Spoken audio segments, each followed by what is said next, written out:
Hello everyone, आप लोग को एसपीएन क्लासेस में हार्दिक अभिनंदन करती है। जैसे कि आप लोग तमाम छात्र छात्राएं इससे पहले वाले अकबर के कारनामाई को देखे थे। हमने बोला था कि अकबर के जो पहले वीडियो होंगे, अकबर के पहले वीडियो में आप लोग देखे थे कि इसके क्षेत्र में जिस तरह कार्य क्षेत्र में कार्य किए वह हम लोग जाने, सैन्य शक्तियों के बारे में जाने, सैन्य के बारे में जाने और इनके द्वारा किए गए विभिन्न प्रकार के कार्यों को जाने। मैंने बोला था कि अकबर के किए गए और बहुत सारी कारनामाएं हैं।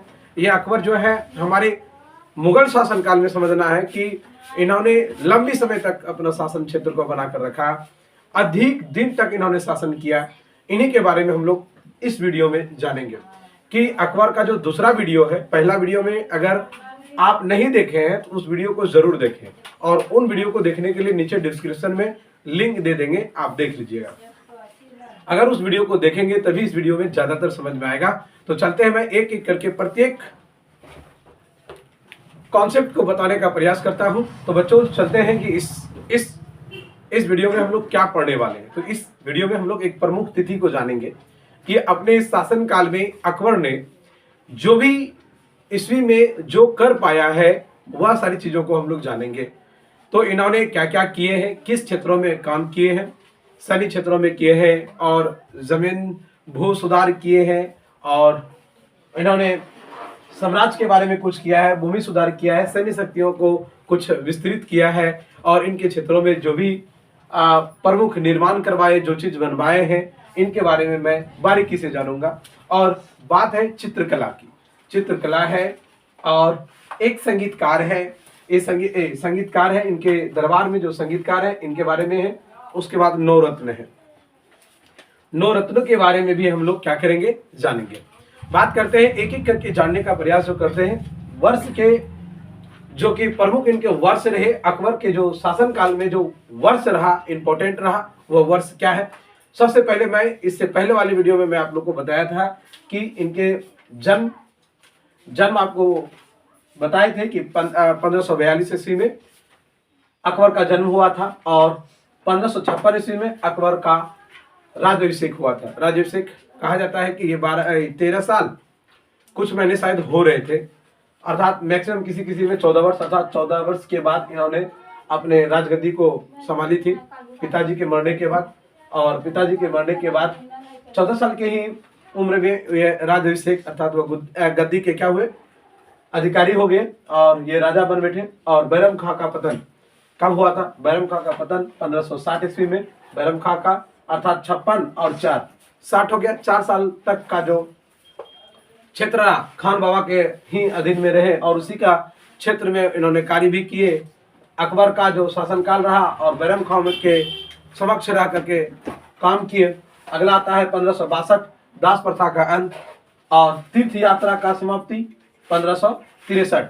तीर्थ यात्रा का कहने का मतलब जो है कि तीर्थ करने के लिए जो भी जाते थे, जो घूमने के लिए जाते थे, उस पर भी कर लगाते थे। जब उसका अकबर का शादी राजपूताने की पुत्री से होती है तो उस समय से बाद इसके बाद अकबर का जो है वह तीर्थ यात्री पर भी कर समाप्ति हो जाता है।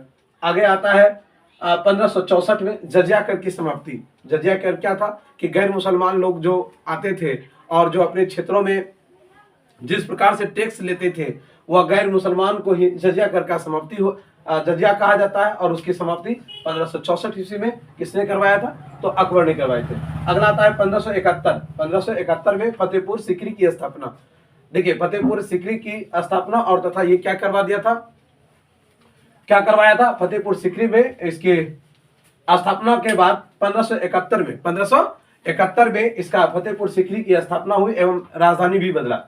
अब देखिए 1573 में बुलंद दरवाजा का निर्माण, 1573 में बुलंद दरवाजा का भी निर्माण। उसके बाद आता है 1575 में इबादत खाने की स्थापना। इबादत खाने का अर्थ यहाँ ये आता है, ध्यान देना है। इबादत खाने अकबर जो थे ये सब पूजा पाठ अर्थात धार्मिक अनुष्ठान में ये ज्यादा विश्वास करते थे। अकबर पढ़े लिखे नहीं थे, जिनके कारण सब पूजा पाठ और अनुष्ठानों में ज्यादा विश्वास और इस प्रवृत्ति के लोग थे, जो कि उसको क्या होता था कि देवी देवताओं पर ज्यादा विश्वास होता था। इसीलिए इबादत खाने के लिए उन्होंने क्या किया था, इबादत खाने की स्थापना की और 1575 ईस्वी में इन्होंने किया था। दूसरा आता है इबादत खाने की सभी धर्मों के लिए जारी हो गया। अब क्या हुआ, अलग अलग धर्म के लोग आने लगे और अब लोगों ने क्या करने लगा, अपने अपने मत को रखने लगे, अपने अपने मन की जो बात है वो रखने लगे। और अलग अलग धर्मों के जो लोग रहते थे तो अलग अलग तरह का विचार रखेगा। सभी अलग अलग धर्म के अगर लोग और योद्धा आएंगे, संत आएंगे, साधु आएंगे और वो सब जो अपने विचार को रखेंगे तो इन्हीं विचारों में वो सब मतलब कि एक तरह से कंफ्यूज होने लगेगा कि किस धर्म को मानो, किस धर्म को आगे सभी को प्रेरित कराऊं। लेकिन कोई जितने भी योद्धा होंगे मतलब संत होंगे, वो कोई संत ऐसा चाहेंगे कि मेरा धर्म, मैं जिस धर्म का हूं मैं अपने धर्म को खराब बताऊं, सब अपना अच्छा बताने का प्रयास करेगा। लेकिन इसके बाद एक नया चीज स्थापना हुआ जब 1579 में मजहर की घोषणा की। और मजहर होता क्या था, यही संतों का जो झुंड होता था और संत सब जो आते थे, सभी धर्मों को जो इजाजत दिया था उसमें मजहर का जो बात आता है, इसमें बताया गया था कि कौन अच्छे हैं कौन बुरे हैं, इनका जो फैसला है वो कौन करेगा। मजहर के बाद राजा के पास चला गया, पहले संतों के पास था लेकिन अब किसके पास आ गया, राजा के पास। मजहर की घोषणा के बाद 1579 ईस्वी में। 1580 में क्या हुआ, 10 साल बंदोबस्त, इसके बारे में आगे पढ़ेंगे, ठीक है। 10 साल का।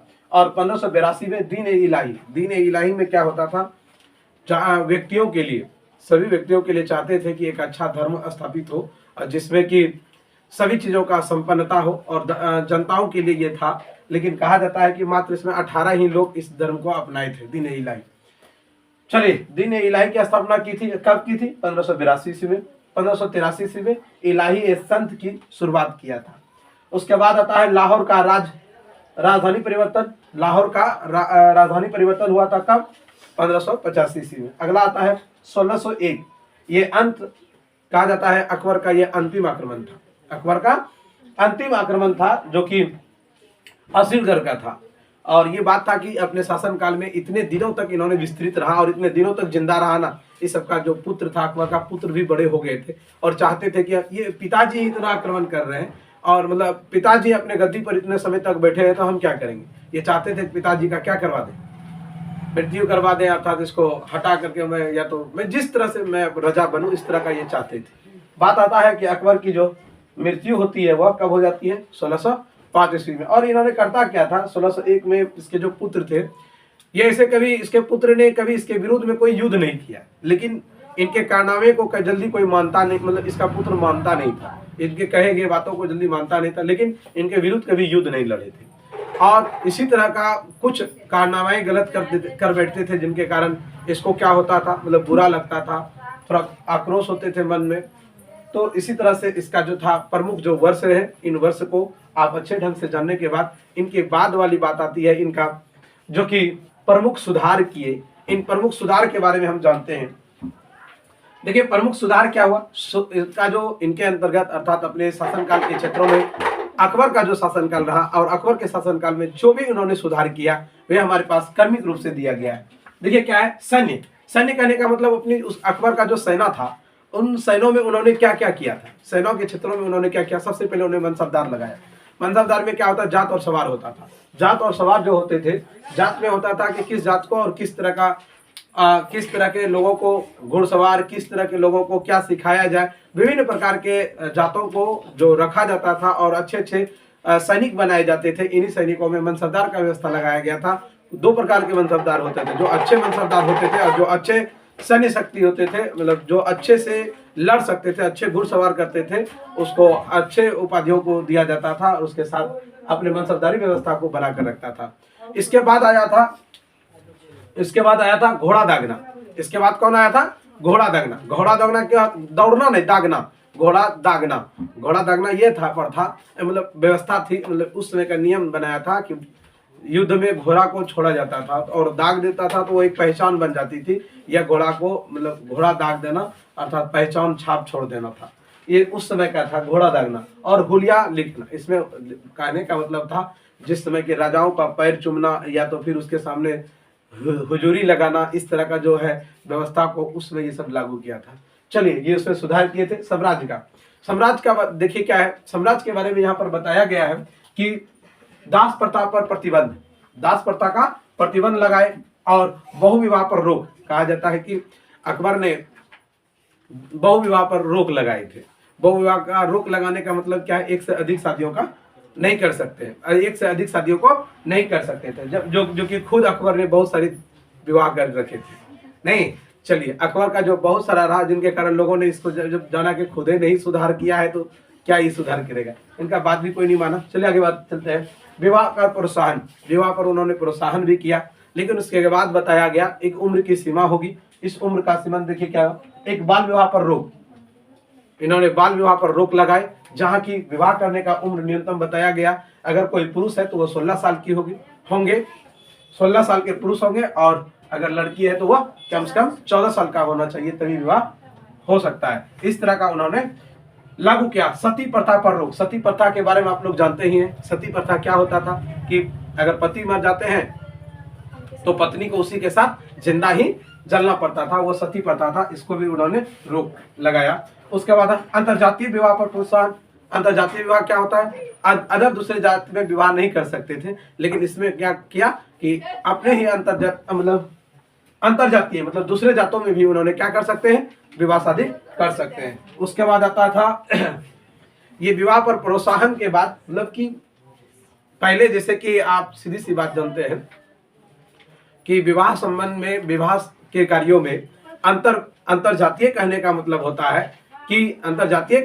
होता है कि अलग अलग जातियों में विवाह शादी कर सकते हैं, और इन्होंने, अकबर ने भी बोलते थे कि आप शादी कर सकते हैं।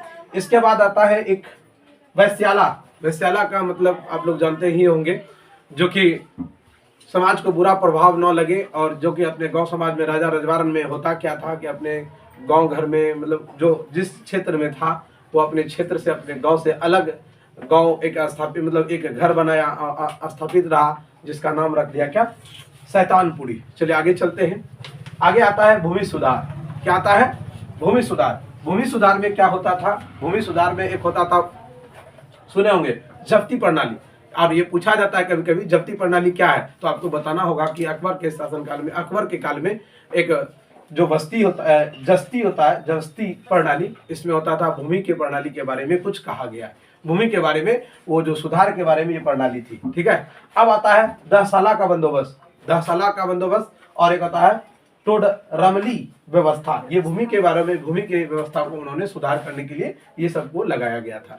अब आता है कि बात की प्रमुख निर्माण क्या था, कि अकबर अपने काल में क्या क्या बनवाए और क्या क्या किए, इनके द्वारा किए गए कुछ जो है प्रमुख, वो जानते हैं। कहता है प्रमुख निर्माण में आता है आगरा का किला। जैसे आप लोग जानते हैं कि आगरा का किला किसने बनवाया था, तो उसमें भी उन्होंने, आगरा का किला में भी अकबर ने बनवाया था। इलाहाबाद में जो किला था, उन किलों को भी किसने बनवाया था, अकबर ने बनाया था। और कहता है कि लाहौर का किला भी, और फतेहपुर का सिकरी भी, और दीवाने खास का भी वही निर्माण करवाया था। पंचमहल का भी, जोधाबाई का महल और बुलंद दरवाजा का भी निर्माण अकबर ने करवाया था। दिल्ली में हुमायूं का जो मकबरा है, अकबर ने बनवाया था। उसके बाद देखिए चित्रकला में क्या है, चित्रकला कहने का मतलब है, याद रखिएगा, चित्रकला की उसके दरबारी में बहुत ऐसे योद्धाएं थे जो कि सभी चीजों में, अलग अलग चीजों में क्या थे, विशिष्ट थे। देखिए क्या कहा, अब्दुल समद, जो कि एक दसवंत एवं वसावान अकबर के दरबार के एक चित्रकार थे। ये चित्रकार जो थे, चित्रकला में यह विशिष्ट और श्रेष्ठ, और उन्होंने अपने कला में यह मनमोहक थे। कहने का मतलब है कि ये ऐसा बनाते थे जो कि सबका मन को मोह लेता था। एक आता है संगीतकार। अपने संगीत के कालों में विभिन्न प्रकार के थे, जिसका नाम आपके क्रम में यहाँ पर दिया गया है, तानसेन कहा जाता है कि एक ऐसे थे संगीतकार, जब ये गाते थे ना तो बारिश हो उठती थी। कहा जाता था कि ये बारिश हो उठती थी जब इसके राग को सुनकर। एक बैजू बाबरा और एक बाज बहादुर और बाबा रामदास आदि इनके अकबर के समकालीन में क्या थे, समकालीन में संगीतकार थे। अब बात आता है आगे कि नवरत्न में ये विशिष्ट थे। नवरत्न का विशिष्टता में कहने का मतलब इनके पास 9 रत्न थे, और 9 रत्न कौन कौन थे उनका नाम को भी जानेंगे और इनके बारे में थोड़ा थोड़ा जो कुछ लिखे हैं एक एक करके जानने का भी प्रयास करेंगे। देखिए क्या है, बात आता है कि बीरबल, सबसे पहले आता है तानसेन, उसके बाद बीरबल। ऐसे मैंने पूरा लिखे हैं, नोबो का नोबो लिखे, नोबो के बारे में जानिए। बीरबल का जो नाम पुराना नाम था महेश दास है, याद रखिएगा। बीरबल का जो बीरबल का जो कि पूछा जाता है कि बचपन का क्या नाम था, तो आपको बताना है कि क्या है, महेश दास। इसका कवि राज उपाधि था, कवि राज की उपाधि दिया था। दीन ए इलाही अपनाने वाला एकमात्र हिंदू था। हिंदू का एक ऐसे हिंदू थे जिन्होंने हम बताए थे कि इन्होंने जो दीन ए इलाही की स्थापना की थी, इसमें 18 लोग ही अपनाए थे, जिसमें कि अकबर पहला है, अकबर है उसमें शामिल। और अकबर कहता है कि अकबर जो थे दीन ए इलाही को अपनाने का वाला एकमात्र कौन थे, हिंदू थे। यूसुफुद्दीन मसूफ जाई के कबीलों के साथ जब लड़ रहे थे, उसी समय इसका क्या हो जाता है, मृत्यु। किसका, बीरबल का, ध्यान देना है। अब आता है तानसेन के बारे में। तानसेन का मूल नाम है रामतनु पांडे, रामतनु पांडे। इनके गुरु जो थे वो हरिदास जी थे, और ये ग्वालियर के एक रीवा रामचंद्र राज्य के एक कंठ मरणवासी विलास की इसको उपाधि मिला था। ये मियाँ टोनी, मियाँ की मल्ला, मियाँ की सारंग और दरबारी के कलार आदि का इनके पास बहुत प्रकार की क्या थी, कृतियां थी इनके पास। इनका जो तानसेन के बारे में था, ये उनके पास उपाधियां, और इनके साथ इन्होंने लिखे ये बहुत सारे कुछ पुस्तकें भी है इनके। उसके बाद आता है अब्दुल रहीम खान खाना। अब्दुल रहीम खान खाना कहा जाता है ये बैरम खां का पुत्र था। कौन था ये, बैरम खां का पुत्र। और ये गुजरात के विजय खान खाना के इनसे उपाधि मिला था इसको, बैरम खां को। और ये कवि और साहित्यकार भी थे। कौन, अब्दुल रहीम खान खाना। उसके बाद आता है अबुल फजल। कौन आता है, अबुल फजल। ये इतिहास के दार्शनिक और साहित्यकार के कौन थे, विद्वान, और अकबरनामा एवं आईने अकबरी की रचना की, जो कि 1602 में ये वीर सिंह और बुदेल के द्वारा, बुदेल हरा और सलीम के कहने पर इसका क्या किया था, मतलब कि इसी में आता है कि उसके मृत्यु के बाद वाली बात है अकबर की। अब आता है मान सिंह। मान सिंह कहता है राजा भारमल के पौत्र, राजा भारमल जो था उनके पौत्र का नाम भगवान दास, जिनका पुत्र पौत्र, मतलब ये मान सिंह के बारे में बता रहा है कि मान सिंह कौन थे, तो भारमल का पोता था, भारमल का पोता, अर्थात भगवान दास के ये पुत्र थे। कौन, मान सिंह। मान सिंह, और ये कैसे थे, एक साहसी सेना नायक थे। कौन, मान सिंह। और एक आता है फौजी। ये अबुल फजल का एक बड़ा भाई, और अकबर ने राजकवि का इसको दर्जा दिया था, तथा ये कई भाषाओं का अनुवाद करने भी जानते थे। और आता है मुल्ला दो प्याजा। मुल्ला दो प्याजा, ये बुद्धिमान और वाक्य वक्ता था। इसके पास शब्दों में क्या थी, ताकत, वाणियों में ताकत होती थी, और बहुत ज्यादा क्या था, बुद्धिमान थे। अब आता है क्या, टोडरमल। टोडरमल जो थे ये शेरशाह के दरबार का एक अनुभव, अकबर के समय में यह भूमि का सुधार और 10 साला का बंदोबस्त, यहाँ पर देखिए लिखा था ना 10 साला का बंदोबस्त भूमि के बारे में, ये इसी के टोडरमल के हाथों में ही था। इनके भूमि के सुधारों के बारे में इसी के पास पूरा सिस्टम था। अब आता है इसके बाद हकीम हुमाम। ये एक रसोई का प्रबंधक, अर्थात खाने पीने का जो व्यवस्था था इन्हीं के हाथों में पूरा व्यवस्थित किया गया था। तो इस वीडियो में मैंने अकबर के द्वारा जो किए गए पूरा जो मध्यकालीन के क्षेत्रों में जो भी विस्तृत रहा, मैंने एक एक करके आपको बताने का प्रयास किया। तो मिलते हैं बच्चों इसके बाद वाली, जो कि आपका अकबर का जो काल रहा, अकबर के काल के बाद मैं इसके जस्ट इनके अकबर का मुगल कालीन के जो अगला पीढ़ी है इनके बारे में मैं जल्द से जल्द आप लोगों के बीच लाने का प्रयास करूंगा। मिलते हैं हम आपको अगले वीडियो में। धन्यवाद।